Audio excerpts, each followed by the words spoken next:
ரொம்ப இன்ட்ரெஸ்டிங்கான காரியம். அது எப்படின்னா, நான் மெட்ராஸ் இன்ஸ்டியூட் ஆஃப் டெக்னாலஜி 1957 2ஆம் ஆண்டு படித்து கொண்டிருந்த போது ராமேஸ்வரத்திலிருந்து எனது பிரதர்லா அகமது ஜலாலுதீன் எனக்கு ட்ரெங்கால் செய்தார். அந்த காலத்தில் இது கிடையாது, மொபைல் ஃபோன் கிடையாது. ட்ரெங்கால் செய்தார்.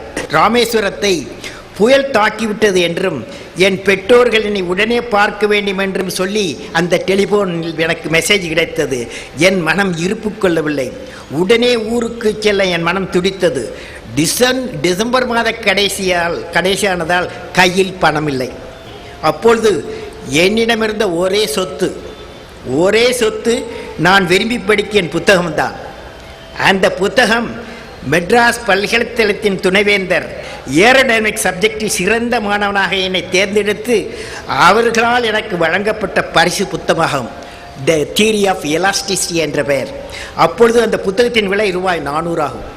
நான் விரும்பி படிக்கும் ஒரு புத்தகம், வேறு வழி இல்லை. அந்த புத்தகத்தை விற்று அதில் கிடைக்கும் பணத்தை வைத்துத்தான் ஊருக்கு செல்ல வேண்டிய நிலை எனக்கு. என் மனம் வருத்தப்பட்டது. அந்த புத்தகத்தை எடுத்துக்கொண்டு மெட்ராஸ் மூர் மார்க்கெட் சென்றேன்.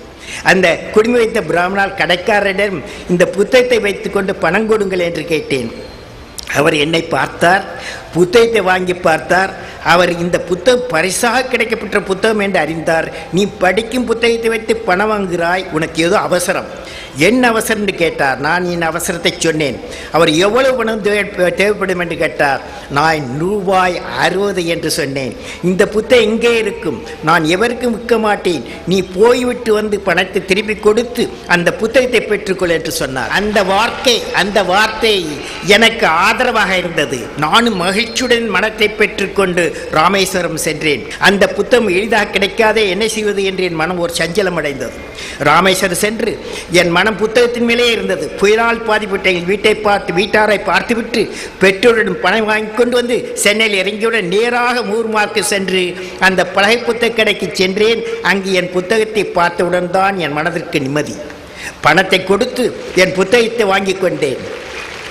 அந்த கடைக்காரர் சொன்னார், உன்னை பார்த்தவுடன் புத்தகத்தின் மேல் உனக்கு இருக்கும் பற்றி தெரிந்து கொண்டேன், எனவே தான் இதை தனியாக எடுத்து வைக்க சொன்னேன்.